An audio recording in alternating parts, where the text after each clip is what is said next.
A ansiedade é uma forma da gente criar uma expectativa naquilo, no novo que todos nós esperamos, uma expectativa no acontecimento, uma expectativa de alguma forma. E aí a gente fica ansioso. Porém, é uma ansiedade adaptativa, que faz parte de todos nós. Essa ansiedade onde nós ficamos, muitas vezes, nessa espera de algo que a gente está esperando. É uma visita que vai receber, é um amigo que a gente vai receber. Às vezes, é uma notícia que chega, é uma situação que nos deparamos e causa um grau de ansiedade. A ansiedade passa a ser transtorno quando ela traz sofrimento, quando ela traz sintomas cognitivos, sintomas físicos, sintomas comportamentais. Aí é uma ansiedade disfuncional, através desses pensamentos disfuncionais, pensamentos automáticos, que todos nós, muitas vezes, temos. E aí, nesse caso, essa ansiedade passa a ser patológica. Então, Alírio Cerqueira, em uma de suas literaturas, ele diz que é um estado emocional proveniente de uma sensação de que algo desagradável está para acontecer. Produz um sentimento indefinido de insegurança. Nós vivemos, todos nós, vivemos nesse momento contemporâneo. E não é só o Brasil, é o planeta Terra que vive esse momento de muita insegurança, de muita expectativa, de noticiários que deixam a gente entristecidos, que deixam a gente, muitas vezes, no medo, incertezas de emprego. Então, todo esse caos econômico, problemas de saúde, tudo isso afeta as nossas emoções e nos traz ansiedade. Então, a ansiedade, quando você passa a ficar nessa sensação, nesse medo sem explicação, é um medo sem explicação que você sente quando está esperando algo que vai acontecer. Vai acontecer alguma coisa daqui a uma semana, eu vou viajar daqui a uma semana.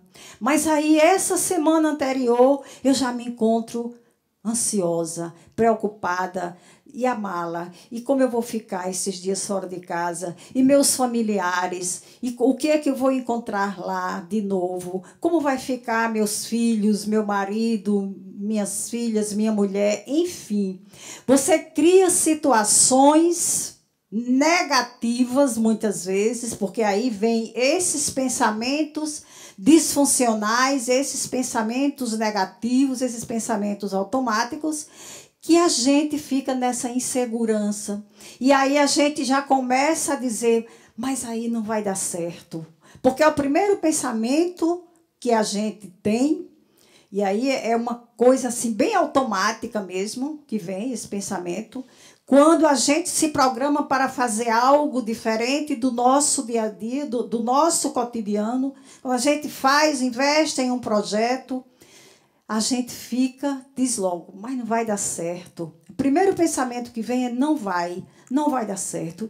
E esse sentimento negativo, essa negação, é registrado, o cérebro decodifica. E aí ele é fiel a essa codificação, ele decodifica e ele traz o resultado no negativo. Porque a gente foi para o negativo. Isso se falando de cérebro. Mas nós também precisamos lembrar que somos energias. Nós precisamos lembrar que somos emoções. E aí a gente começa a atrair essa energia, esse negativismo, que aí toma conta da gente. E a gente passa muitas vezes até a desconhecer o positivo. A gente fica só com o negativo automático. E hoje nós vivemos esse momento, a sociedade contemporânea, a sociedade moderna, mesmo com todo o desenvolvimento tecnológico, com todo o desenvolvimento da ciência que tem acontecido e tem desenvolvido muito, isso é muito importante, muito bom para todos nós, mas nós continuamos nesse mesmo grau dessa doença que é a ansiedade. Porque o transtorno de ansiedade é uma doença, é uma patologia. E a gente se permanece nessa coisa e sem dar muitas das vezes, na mais das vezes, porque com a ansiedade é muito silencioso em nós, a nível de sentimento, e nós, por essa falta de contato conosco mesmo, nós escutamos o grito externo, nós escutamos o barulho, basta o nosso carro estar fazendo um movimento diferente, a gente escuta. Os estímulos externos, o movimento externo, a gente escuta, mesmo que não saiba nem resolver tal situação, mas a gente escuta.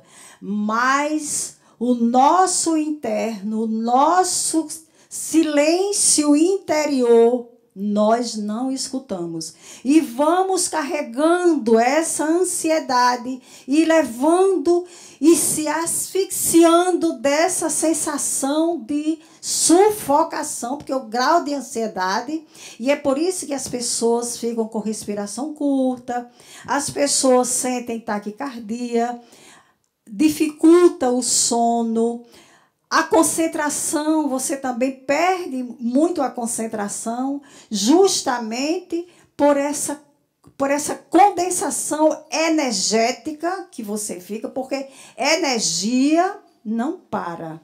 Energia se transforma, energia precisa estar em movimento. E nós ficamos nesse medo, nesse casulo interno, nessa sensação do medo, sem escutar nem nossa respiração, mas mesmo assim, ainda não cuidamos disso. Ainda achamos que está tudo bem, mesmo não dormindo bem, está tudo bem. Nós só damos atenção a esse grau de ansiedade quando vem os sintomas físicos, quando muitas vezes desencadeia até outro transtorno, o depressivo, a depressão bipolar, que é onde o indivíduo fica na euforia e na disforia. Então, a depressão maior, e aí quando se tem leva um transtorno de pânico, um transtorno obsessivo compulsivo, aí é que a gente procura um profissional. Mas enquanto estamos sem dormir direito, estamos sem nos concentrar, irritado, com sudorese, não, tá tudo bem. Eu não sei o que é isso. Nem sabemos o que é e nem procuramos saber. Ficamos parece que é um medo inconsciente de saber o que é. E ficamos nessa zona que achamos que é uma zona de conforto. É a zona da doença. É a doença. E aí, Augusto Cury, ele traz a síndrome, nesse momento da sociedade contemporânea, ele diz que a sociedade está vivendo a síndrome do pensamento acelerado. E é esse pensamento acelerado que nos deixa adoecidos. Porque pensar é muito bom e muito importante, mas nós precisamos pensar com gerenciamento. Nós precisamos pensar com foco. Nós precisamos pensar com cuidado, com atenção aos nossos pensamentos, com pensamentos que ajudem a criatividade, com pensamentos que ajudem a me dar alegria, com pensamentos que contribuam para o meu sucesso, com pensamentos que me ajudem a ter uma vida pacífica comigo mesmo, uma vida harmoniosa. Mas nós pensamos aceleradamente. E essa desconexão, esse pensamento acelerado, porque é um pensamento que a gente pensa muita coisa ao mesmo tempo e não nos focamos em nada. Porque não tem gerenciamento. Essa falta de contato conosco mesmo. Essa falta de contato com a nossa essência. Nós nos distanciamos do interno. Buscamos o externo. Nos aliamos ao externo, aos estímulos externos. Mas o interno, nós temos essa dificuldade de fazer essa escuta interna. Eu comigo mesmo. Como estão os meus pensamentos? Como estão as minhas emoções? O que é que está acontecendo comigo? Que eu desde ontem, antes de ontem, só penso negativamente? Só penso a mesma coisa? O que é isso? A gente não faz essa pergunta, gente. A gente continua com esse pensamento acelerado e era para estarmos, veja, como é contraditório. Pela falta de contato conosco mesmo, com todo o avanço da tecnologia, com todo o avanço científico, era para nós estarmos bem, era para nós estarmos saudáveis, mas estamos doentes, estamos adoecidos, porque vivemos o externo, nos programamos mentalmente para cuidar do externo. Horizontalmente eu vejo tudo, eu cuido de tudo, horizontalmente. Eu absorvo muito trabalho, eu absorvo muita coisa, tanto na minha profissão, na casa espírita, seja onde for. Então eu quero fazer tudo porque... E às vezes, muitas das vezes, é uma necessidade, eu preciso ser vista, eu quero que alguém veja que eu estou fazendo muito. Mas está adoecendo. Mas não se dá conta, porque está voltada para o olhar externo, o olhar do outro, para o que o outro vai dizer, para os elogios, e aí entra a nossa vaidade. Então, nós, neste momento, vivemos o quê? Voltado para esse externo, somos extremamente egoístas, e esse egoísmo nos aprisiona cada vez mais. Porque aí eu fico no medo de dividir o meu com o outro, com medo que o outro faça, entre no meu espaço, com medo que o outro tome o meu espaço, tome o meu lugar no emprego, tome a minha gratificação.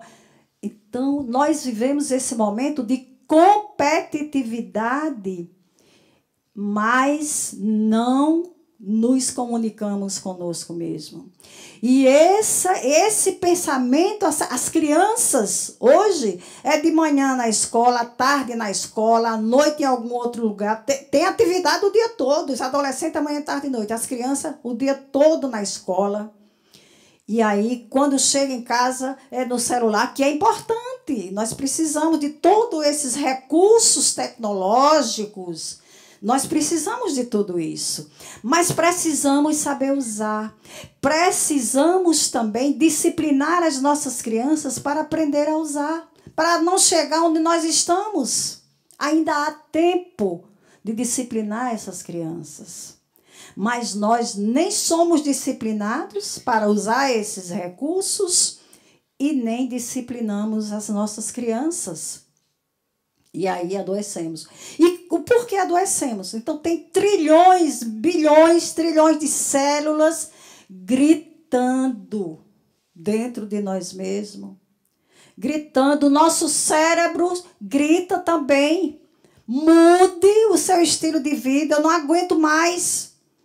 Aí vem os sintomas. E aí, muitas vezes, esses sintomas, quando chegam, quando aparecem, já está um estrago orgânico. E aí é muito importante nós cuidarmos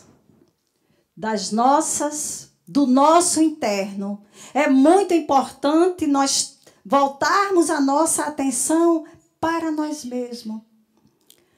O que é que me faz bem? Essa amizade que eu tenho com A, B ou C está me fazendo bem?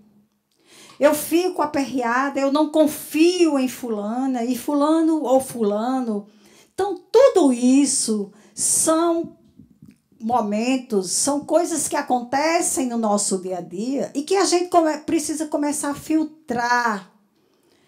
O que a gente faz, se é prazeroso. Claro que tem coisas que a gente faz que não gosta e precisa fazer, mas a gente precisa disciplinar, a gente precisa ter esse olhar clínico, esse olhar carinhoso para nós mesmos, para o que nós estamos sentindo, para o que nós estamos pensando, porque o pensamento é extremamente importante para todos nós e é poderoso. A gente pensou, plasmou, porque o pensamento é matéria em movimento. A gente pensa e plasma. Então, é importante a gente ter esse gerenciamento, como diz Augusto Cury, com os nossos pensamentos, para que nós possamos pensar naquilo que contribui para a gente, que leva para um lugar saudável, que traz alguma coisa positiva, que me leva a ter um foco, mas não pensa. E nós ainda levamos esses pensamentos para o nosso deleito. E aí o que acontece? Nós não temos bom sono, não temos bons sonhos, porque aí muitas vezes vem pesadelo. Amanhecemos o dia cansadas, mal-humoradas, aborrecidos. É muito desgaste energético, intelectual e emocional.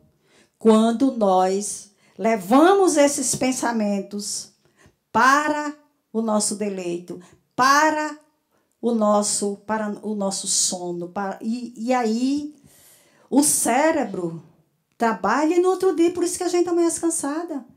A energia está estagnada em algum lugar e vem os sintomas.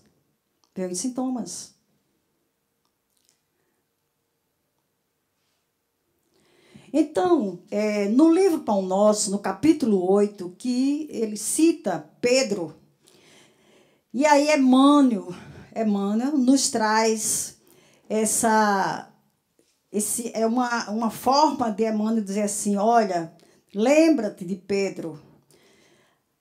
E um dos momentos, dos capítulos, dos parágrafos desse capítulo, diz: a ansiedade tentará violentar corações generosos, porque as estradas terrenas desdobram muitos ângulos obscuros e problemas de solução difícil. Entretanto, não nos esqueçamos da receita de Pedro. Então, a gente precisa, Emmanuel faz esse convite para a gente conversar conosco, conversar com Cristo, para a gente mudar esses hábitos da gente, para a gente aquietar a nossa mente, as angústias. Quando a gente começa, basta a gente fazer um exercício de respiração, que muda, a gente muda, a nossa energia muda. Por quê? Porque o exercício a respiração diafragmática, ela aciona o sistema nervoso parasimpático. E aí envia mensagem para o cérebro. Fique tranquilo. Está tudo fora de perigo. Entende? Então, uma respiração diafragmática nos tira do grau de ansiedade, muitas vezes, que nós estamos lá em cima, porque nós respiramos mal.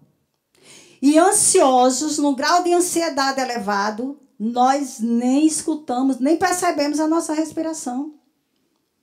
Nós nem percebemos. E aí a gente não tem condição, com essa respiração curta, a gente não tem condição de raciocínio, de uma boa escuta, de uma boa conversa, de um centramento. Não. É uma falta de conexão total da gente mesmo. Inquestionavelmente, todas as aflições e desapontamento que aturdem o ser humano procedem do espírito que é atado dos conflitos que se derivam das malogradas experiências corporais transadas. Joana de Ângeles, quando ela fala nessas experiências transatas, nós sabemos que os nossos registros estão todos no nosso perispírito. Todos nós temos um perispírito, acreditemos ou não, mas temos. E os registros estão lá. Então, veja, nós temos o nosso inconsciente, ele fica gravado em nosso inconsciente os acontecimentos da nossa vida, os traumas, principalmente da infância, da adolescência. E, muitas vezes, esses conflitos, eles desencadeiam na fase adulta. Por qualquer outro acontecimento externo, desencadeia esse trauma em mim, desencadeia esse conflito. Mas aí, o que é que acontece? O que é que eu faço com isso? Aí vem o grau de ansiedade. Aí desencadeia um grau de ansiedade. E eu não faço nada com isso. Acabo entrando numa depressão. E aí, isso nós sabemos, e Joana de Ângeles diz, Kardec diz em algumas das suas literaturas, que o espírito, antes da concepção, que é o momento da reencarnação, o espírito ele já fica ansioso. Ele já está ansioso porque ele está preocupado se vai dar conta da reencarnação. Nazareno Feitosa, isso é uma fala de Nazareno Feitosa. E ele diz isso. E aí, esse espírito já vem ansioso. E tem sentido. Porque, veja, se ele não corrigiu muito ou pouco na existência anterior, ele ainda está lá os registros, tanto positivos como negativos. Então, quando ele vem para uma outra experiência, para uma outra encarnação, esses registros estão lá. E aí ele já entra nessa neura, dessa desorganização. Ele fica ansioso, ele fica desorganizado, desestruturado, porque ele tem medo. Será? Como vai ser essa outra encarnação? Será que eu vou viver tudo isso? Será que eu vou dar conta dessa outra encarnação? Então, veja, todos nós já trazemos um registro de ansiedade lá desde do momento de outras encarnações. Já trazemos esse registro. Os acontecimentos dessa existência somam-se ao que nós trazemos de outras existências. E aí a gente não cuida disso, porque essa existência, todos nós espíritas sabemos que aqui estamos com uma oportunidade de uma evolução.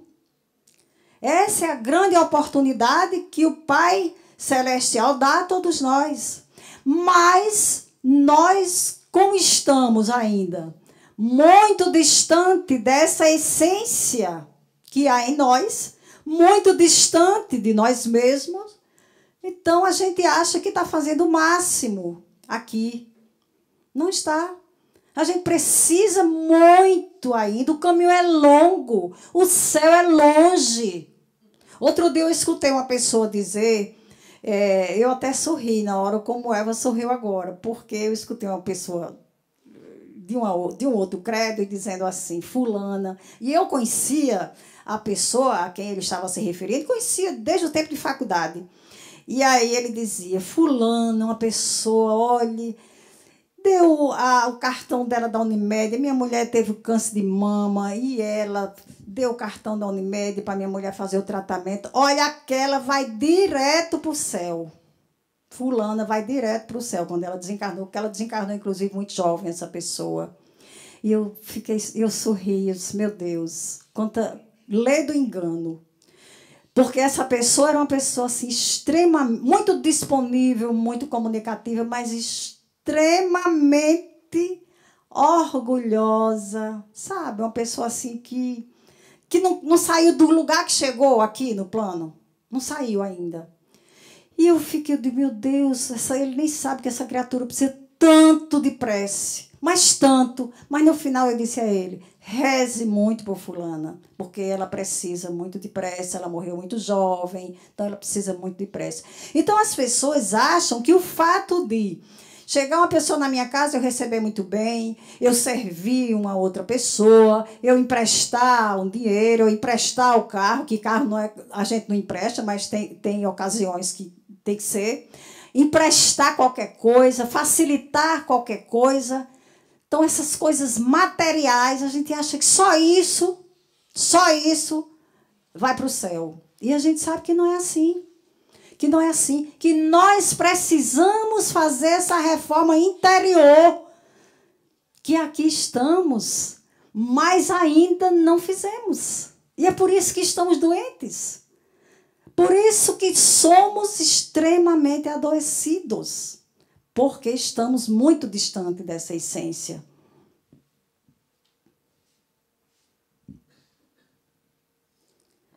Ai, meu Deus. Aí vem o transtorno de separação,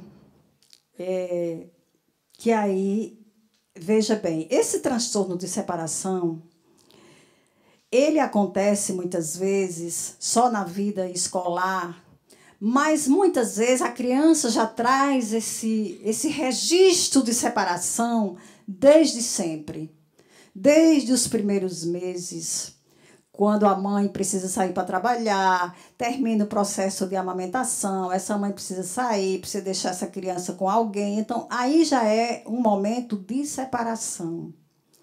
E não são todas, muitas vezes as crianças ficam já com esse registro, com essa ansiedade de separação desde a primeira infância. Desde a primeira infância. Quando chega nesse momento, nessa idade escolar, aí vem a criança, tanto que as crianças, a maioria, choram muito quando vão para a escola, querem que a mãe fique, então é um caos. Isso chama-se ansiedade de separação. E, principalmente, outro dado, separação dos pais, muitas vezes, que acontece. Eu conheço uma criança, inclusive no meu núcleo familiar, que tem um transtorno de ansiedade por conta da separação dos pais. E essa criança, ela não dorme sozinha, hoje ela tem 8 anos, ela não dorme sozinha, ela não entra no banheiro sozinha, ela não faz nada sozinha. Ela tem medo de tudo, ela tem muito pesadelo. Então, são sintomas desse transtorno de separação. Que aí foi a separação dos pais, a mãe precisou, assim que terminou a licença, sair para trabalhar. Nunca, e mesmo sem trabalhar, ela nunca cuidou. Essa criança sempre foi cuidada por babá. O pai, muitas vezes, cuidava mais do que a própria mãe, ele sempre cuidou, mas agora estão separados. Então, essa criança ela desenvolveu um transtorno de ansiedade. E aí ela sua muito, ela treme com qualquer coisa, ela está em terapia, está com acompanhamento psicoterapêutico e ajuda muito e vai ajudar. Está trabalhando esse processo da separação dos pais, mas essa ansiedade de separação é muito delicada e muitas vezes o indivíduo leva esse trauma lá para a fase adulta. E aí, quando chega na fase adulta, é aquele adulto em idade cronológica, mas emocionalmente é aquela criança que não fica sozinho, que fica dependendo da esposa, ou a mulher dependendo do marido, dependendo dos filhos. Então, tem sempre uma dependência emocional. Uma dependência emocional para tudo. Não faz nada sozinho, não viaja sozinho. Então, muitas vezes, esses registros desse transtorno de ansiedade, dessa ansiedade de separação, acompanha. Se não for trabalhado nessa fase da infância, adolescência, leva para a fase adulta. E pode desencadear outros transtornos. Geralmente, quem tem esses transtornos de ansiedade, que não é cuidado, desencadeia uma depressão, desencadeia um toque, transtorno obsessivo compulsivo, que a gente vai ver mais na frente, desencadeia um outro transtorno.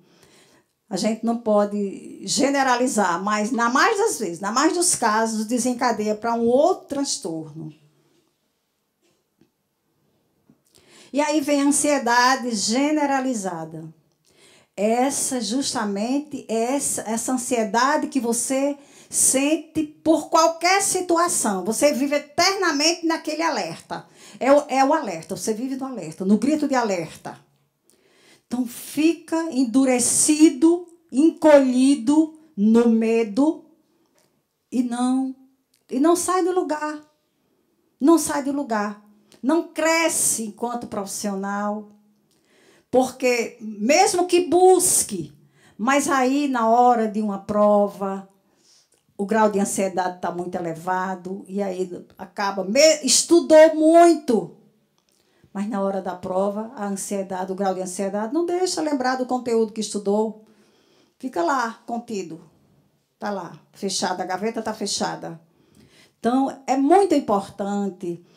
O grau de ansiedade, quando passa a trazer esse sofrimento para todos nós, é muito importante a gente cuidar com antecedência para não desencadear um outro transtorno. Fobias específicas e sociais. A fobia específica é aquela fobia, aquele medo, né, que a pessoa tem de alguma coisa. Fobia de elevador, fobia de avião, fobia de cobra, de sapo, coisas específicas. E a fobia social é essa onde o indivíduo ele tem medo de se apresentar em público, ele tem medo de falar em público. Às vezes, um aluno na universidade ou no colégio mesmo tem dificuldade de apresentar um trabalho. Então, ele se sente acuado nas situações. É tanto que a gente colocou aqui essa figura, as pessoas apontando, vai, e ele acuado, se cobrindo. E Joana de Ângeles, em seu livro, em uma das suas literaturas, Triunfo Pessoal, ela diz o seguinte, que os transtornos fóbicos e transtornos de pânico e obsessivo é uma outra característica. Ela diz que são espíritos que, em vidas anteriores, eles foram sufocados. Eles foram vítimas de muita crueldade. São espíritos que, muitas vezes, muitos deles morreram de uma forma... Foram enterrados, aqueles casos que a gente escuta, de pessoas que são enterradas sem estarem completamente mortas. E aí, quando acorda, está enterrado. E aí, claro, morre. E aí desencadeia uma claustrofobia. No caso nas fobias específicas. No caso da fobia social, do transtorno de ansiedade social, ela diz que são indivíduos que foram cruelmente esmagado em praças públicas, em outras existências, em praças públicas, e que eles ficam dessa forma. E aí, como eles foram cruelmente esmagados, cruelmente assassinados em praça pública ou maltratados, então eles vêm com essa dificuldade de se apresentar em público na encarnação seguinte, com essa dificuldade de lidar com algumas situações, com o público, com essa fobia específica por alguma coisa. O transtorno de pânico, também, ela diz que são espíritos que tiveram também em existências anteriores esse mesmo processo de muita crueldade e dessa morte dessa forma, e a morte dessa forma. Espíritos que ficaram com aspecto de morto. Tem pessoas que ficam, eu já escutei vários casos, agora não, mas na minha infância eu escutava muito isso. Fulano passou um dia morto. Aí as pessoas fazem o enterro, preparam, mas a pessoa retorna, não estava morto. E aí desencadeiam o transtorno de pânico. Então, são conjuntos, são situações em que esses espíritos já trazem esses registros dessa ansiedade de outras existências, sem contar que Kardec fala lá antes da reencarnação. Então, o espírito já traz esse registro, esse medo para essa encarnação, de como vai ser essa expectativa. Sofre essa crueldade quando reencarna. Quando chega na encarnação seguinte, não foi resolvido nada disso, ele vem com esses registros perispiríticos e aí vai desencadear esses transtornos.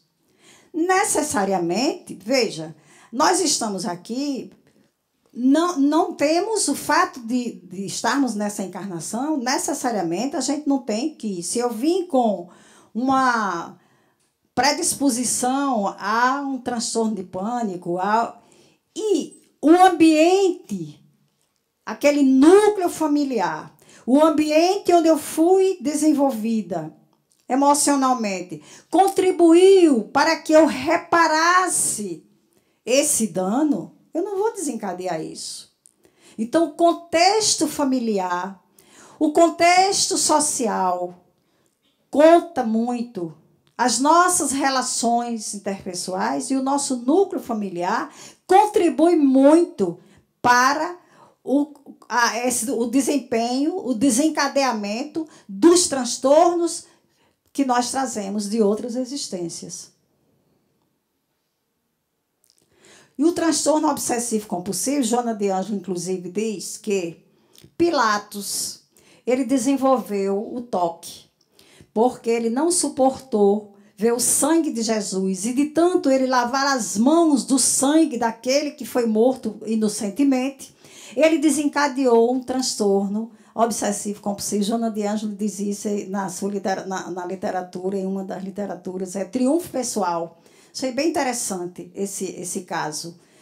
E aí é justamente o indivíduo vem com essa dificuldade. E o registro, ela diz também, o espírito traz esse registro, teve uma morte cruel, foi cruelmente esmagado, ou sofreu crueldades em uma existência, não reparou esse sentimento de vingança, então ele vem com esse sentimento de vingança, que aí vai para a obsessão. Então, ele vem para essa existência, ele vem com esse registro de vingança, o algoz vai se afinar energeticamente, fazer essa ponte energética com esse espírito que está aqui, como vítima dessa crueldade, e aí começa o processo obsessivo. Então, veja, a ciência acadêmica explica e a ciência espírita também. Nesse processo, nesse transtorno obsessivo compulsivo, o que é que nós vemos, qual é a explicação que a psicanálise dá pra gente, diz para a gente? São crianças que, na sua fase anal, na fase dos esfínteres, eles foram, vamos dizer assim, reprimidos pela mãe. É aquela mãe controladora, que controla essa criança, controla os esfínteres da criança, controla tudo, que tudo tem que ser lavado. Então, veja como conta a nossa infância. Como a nossa infância, o cuidado com a criança, a forma como essa criança é cuidada, como essa criança é assistida, é muito importante. É muito importante. Então, dentro da psicanálise, a criança vem com essa fixação na fase anal, que pode desenvolver um transtorno obsessivo compulsivo, pode não desenvolver. Nem todas desenvolvem, mas em alguns casos sim. Mas também tem esse registro de vingança lá de existência anterior. Então, na conjuntura atual, nós vivemos esse processo, perturbações de desequilíbrio, que merece cuidados especiais, observação profunda e terapias especializadas. Veja, nós precisamos cuidar do corpo, do espírito, da alma, como queira chamar, e das emoções, que entra o mental. Então, é isso que ela está dizendo, com terapia especializada. Nós não buscamos esses tratamentos para esses transtornos de ansiedade, para o transtorno de ansiedade. É muito difícil uma pessoa buscar uma psicoterapia estando num transtorno de ansiedade. Buscar a medicação é mais fácil, que é importante e precisa. E precisa. Por quê?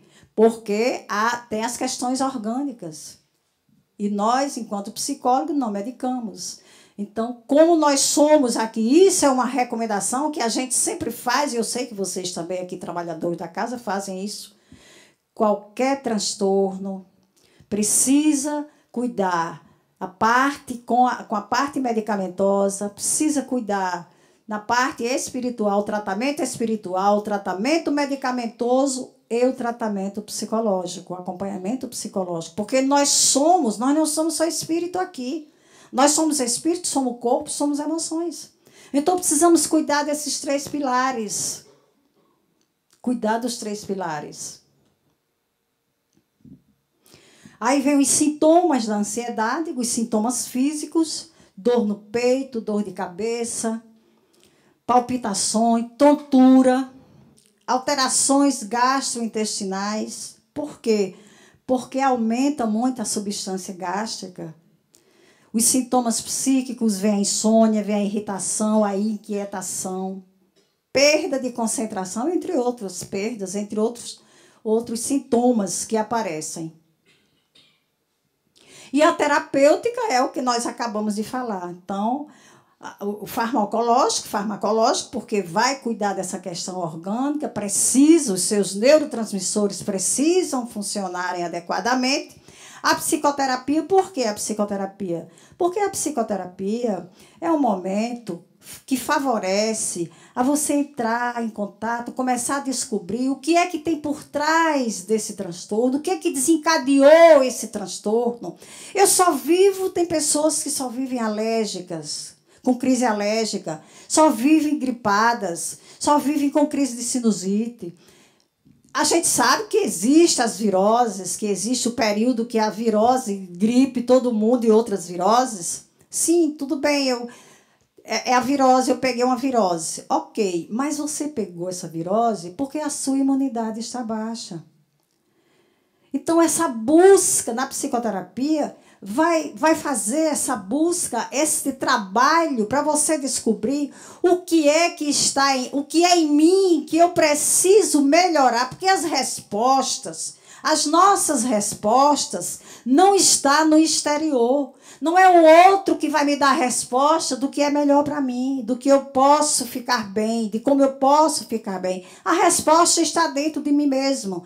Só que a gente, muitas vezes, sozinha, a gente não tem essa resposta. A gente precisa ir para um processo psicoterapêutico. As pessoas têm medo do processo psicoterapêutico. Hoje eu encontrei, quando eu estava na academia, conversando com uma pessoa, e a pessoa disse, Ave Maria, Deus me livre de fazer terapia, é negócio para doido. Não, terapia não é para doido, não. Terapia é para você não ficar doido. Terapia é para você viver bem.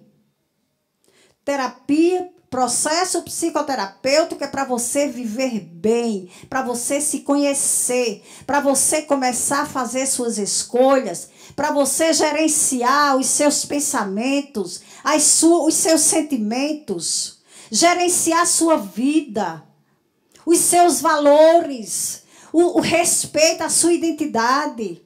Então, o processo psicoterapêutico é isso. E é importante. Você está com um transtorno de ansiedade, você vai para a psicoterapia. O que foi que desencadeou? O que é que tem em mim que eu preciso reorganizar, reformular? Qual o contexto da minha vida que está desencadeando esse transtorno? Qual o contexto? Porque tem também o transtorno de ansiedade, também desencadeia dentro do contexto que a pessoa está vivendo. Pode desencadear, sim. Aí vem o tratamento espiritual, que vai tratar do cunho espiritual, tratar as obsessões, aqueles espíritos que estão acompanhando a pessoa. Porque quando nós estamos fragilizados, Joana de Ângelo diz, nós abrimos aso para as obsessões. É assim mesmo. Quando nós estamos fragilizados, nós ficamos vulneráveis às doenças orgânicas, mas também às doenças espirituais. Aqueles irmãos, aqueles espíritos que se encontram também naquela vibração energética baixa, adoecidas, e vai se vincular a gente. E muitas vezes a gente não domina, não. A gente fica naquele lugar mesmo e eles passam a tomar conta. Os obsessores passam a tomar conta da vida da gente, que aí vem os graus de obsessão. Obsessão simples, obsessão de subjugação, obsessão de fascinação. Então, a gente precisa estar sempre com esse olhar voltado para a gente mesmo. Voltado para a gente. Aí você pode dizer, mas não é egoísmo? Não, é cuidado. Porque quando eu cuido de mim, eu tenho a condição de cuidar do outro. Quando eu cuido das minhas emoções, quando eu cuido do meu interno, eu tenho condição de contribuir com o crescimento do outro. Às vezes as pessoas querem ajudar o outro dando orientações até inadequadas, porque não sabe nem o que está dizendo. Então é muito importante esse cuidar de você mesmo, cuidar da sua essência. E aí, Jesus, o nosso grande psicoterapeuta, por excelência, no Sermão na Montanha, ele diz, bem-aventurados os que choram, recuperando-se das culpas e das mazelas, porque eles serão consolados. A gente precisa ter esse contato com a divindade suprema, ter essa comunicação, criatura com Criador, com a nossa essência, para vivermos em paz, para vivermos saudavelmente, para administrar nossa vida em um lugar saudável, para não atropelar aqueles que estão ao nosso redor, porque quando nós estamos desorganizados emocionalmente, a gente desorganiza todo o ambiente. Aqueles que estão ao nosso redor também ficam adoecidos. Porque a gente não sabe como está as nossas... A gente não gerencia. A gente está perdido. E aí contamina todo o ambiente. E aí que Jesus nos abençoe, que Jesus nos traga o discernimento, a capacidade desse olhar para nós mesmos, com muita paz, com muita saúde, com muito cuidado conosco mesmo. Hoje e sempre, muito obrigada.